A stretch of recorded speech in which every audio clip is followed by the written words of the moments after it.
A man is standing in the marketplace of a small Galilean town, and he is about to be hit. You can see it building before it happens. The tax agent's enforcer, a local man hired for his size, not his mercy, is leaning in close, saying something you can't quite hear. Maybe the man is short on what he owes. Maybe he asked a question he wasn't supposed to ask. It doesn't really matter which. The crowd around them goes quiet the way crowds do right before something ugly. And then the enforcer's hand comes up. Not a fist. The back of it. And it lands across the right side of the man's face with a sound that stops every conversation within 30 feet. Nobody moves to help him. Nobody ever does. You have felt some version of this, even if the details are nothing alike. Maybe not a hand across your face, but a voice raised at you in front of people you love, a moment engineered to make you small while everyone watches and nobody steps in. The particular sting of being humiliated in public, where you can't even process it privately before the whole room has already seen it happen. You know that sting. Now, about 40 feet away, on a hillside just outside this town, a Galilean rabbi in his early 30s is sitting down to teach a crowd of his own. He has watched scenes exactly like this one his whole life. He grew up under the same occupation, in the same economy of shame, where the powerful didn't just take what they wanted from ordinary people. They made sure everyone knew their place while they took it. And in a few minutes, this rabbi is going to say 6 words that will outlast the empire currently running this marketplace, and every empire after it. 6 words so specific, so oddly precise, that almost every reader for the next 2,000 years will misunderstand them completely, will turn them into a slogan about being nice, when the man saying them meant something far more dangerous. He is going to tell that struck man, and everyone like him in the crowd listening, to turn the other cheek. We will come back to that hand. Hold that thought. This is not a verse about being a doormat. This is not a verse about swallowing your dignity and calling it holiness. This is not a verse about letting people walk over you because Jesus said so, and you're supposed to smile through it. This is one of the most quietly defiant sentences ever spoken to an occupied, humiliated people. And almost nobody catches why, because almost nobody asks the one question that unlocks the whole thing. Why the right cheek? Not the left. Not simply a cheek. The right cheek specifically by name in the original Greek text. Matthew didn't need to include that detail for the sentence to make sense. A backhand slap and a punch would have both been obvious enough to his readers without it. But he included it anyway, and left it there for 2,000 years. And once you understand what that one word is doing, the entire verse turns inside out. Stay with me, because by the end of this video, you will never read "turn the other cheek" the same way again.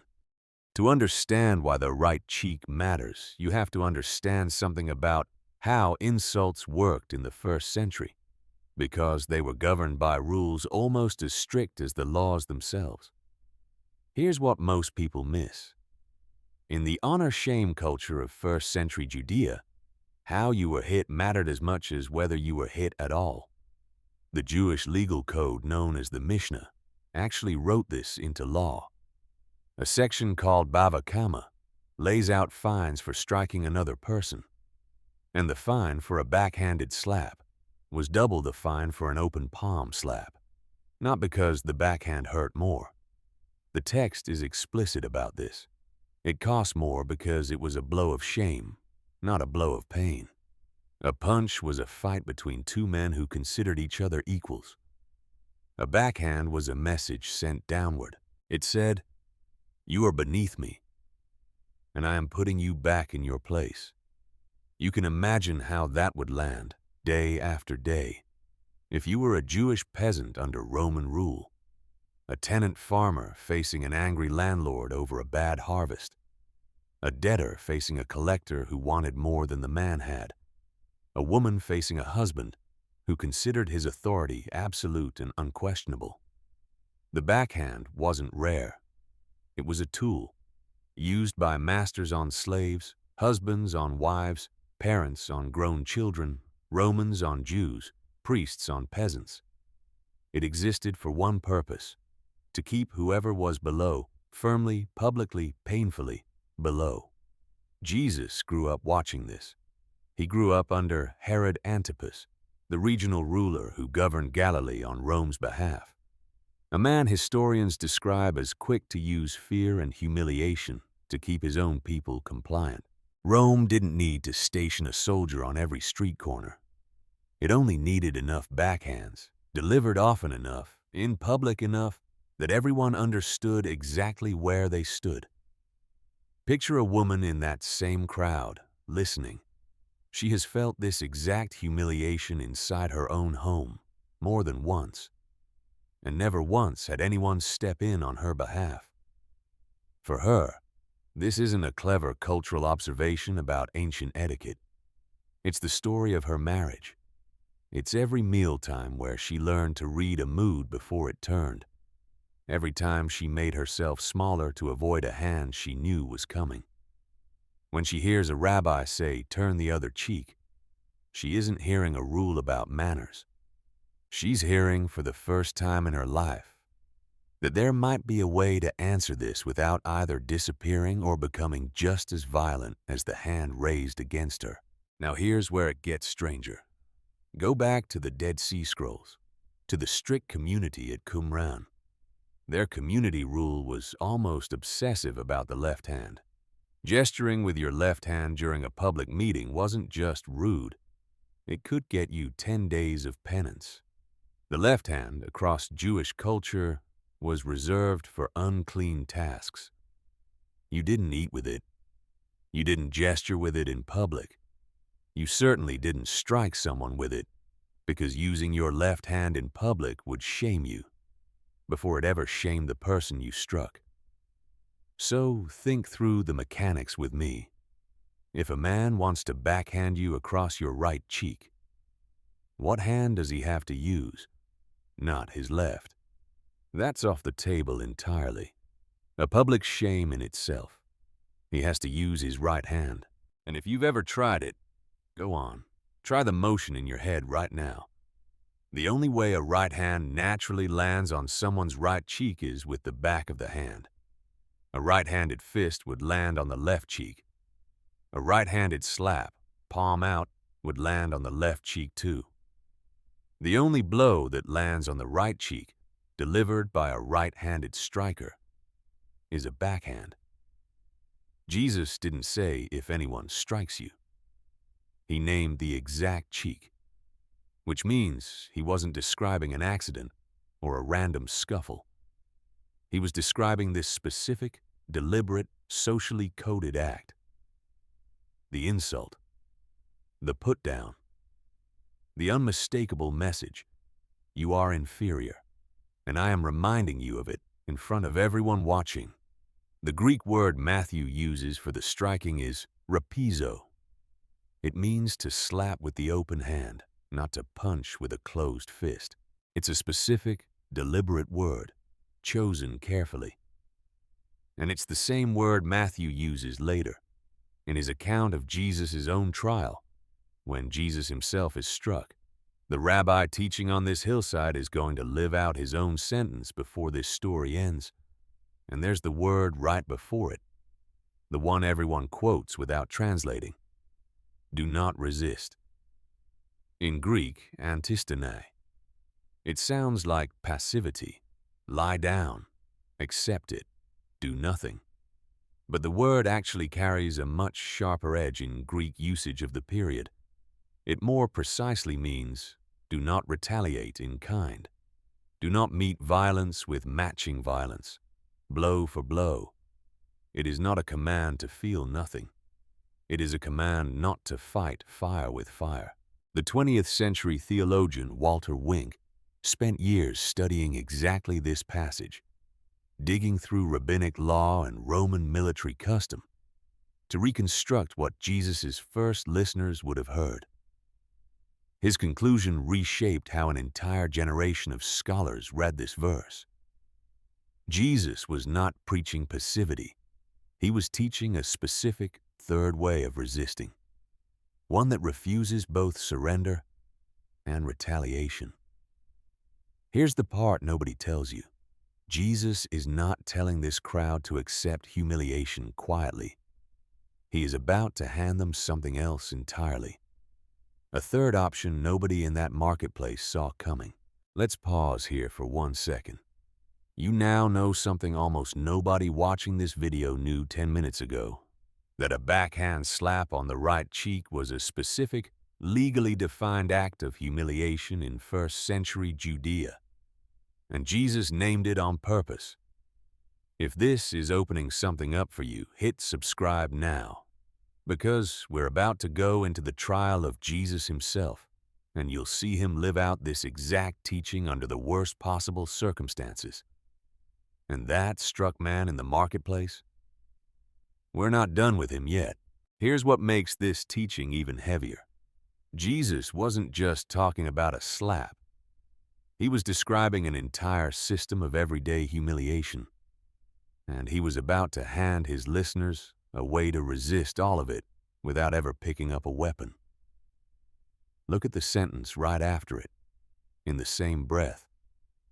He says, if anyone forces you to go 1 mile, go with him too. That sounds strange until you know the law behind it. Roman soldiers under military code could legally force any Jewish civilian to carry their gear for exactly 1 mile. No more, no less.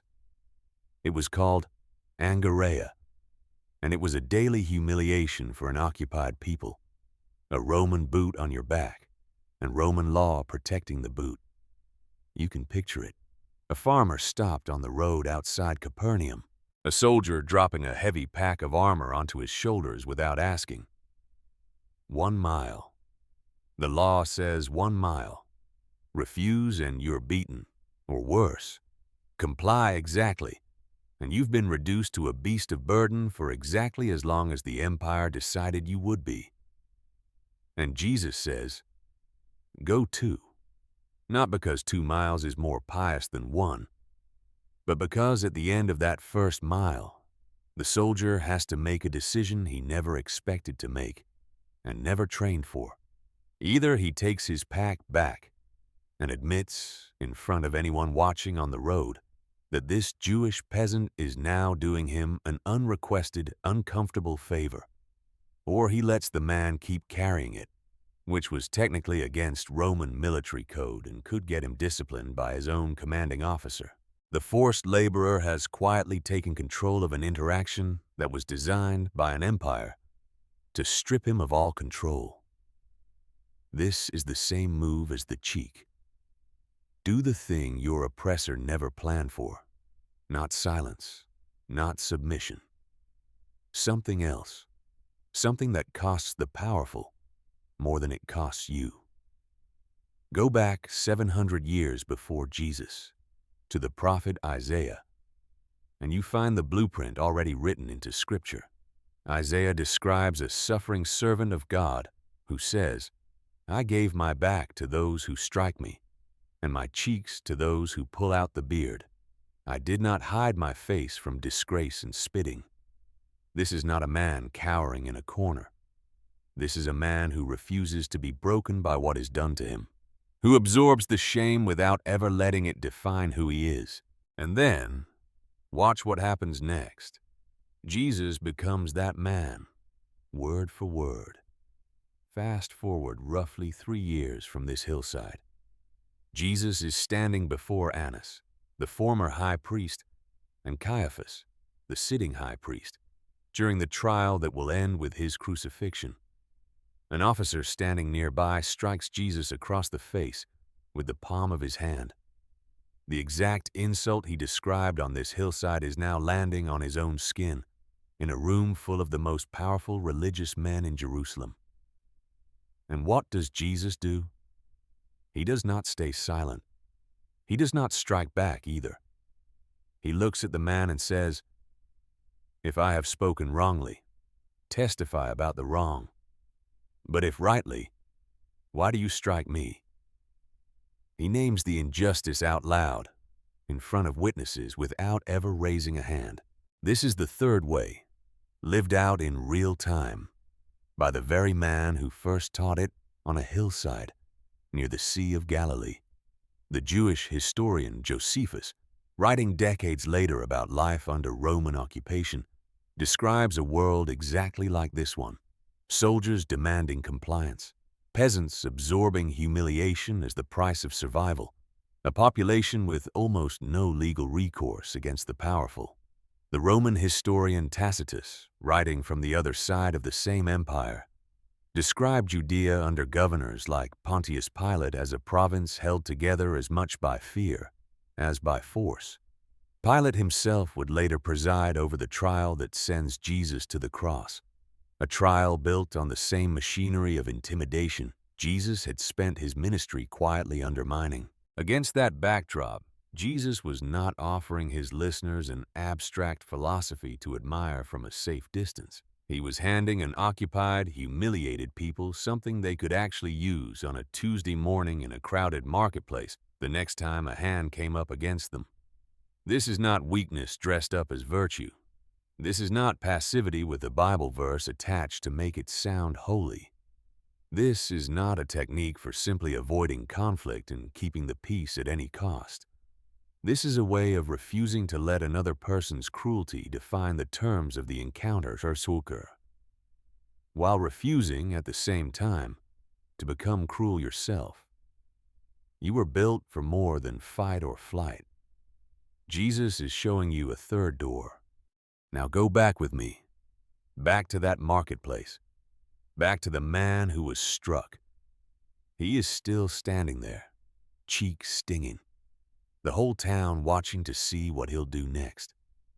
This is the moment every backhand is designed to produce, the moment where the victim either shrinks in shame or explodes in anger. And either way, the striker wins. That's how the system was built. That's the trap hidden inside a single blow. But say this man has heard the rabbi on the hillside. Say the words have already reached him, the way they reached fishermen and tax collectors and farmers all across Galilee. Turn the other cheek. So instead of looking down, instead of swinging back with a fist of his own, he lifts his chin and he turns. He offers his left cheek, slowly, deliberately, in front of everyone.